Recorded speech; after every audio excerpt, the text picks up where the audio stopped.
жемқорлыққа жол жоқ деді. Бірақ жолын табады. Уәде береміз деп алып, өз керегін алады. Қойымсыздық пен ашкөздік халқынан артық па? Жемқорлардың жиғаны ана өмірден артық па?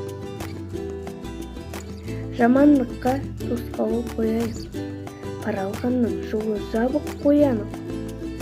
Қазақстан 2050 айқын жолы, күресейік, жемқорлықты жояйық.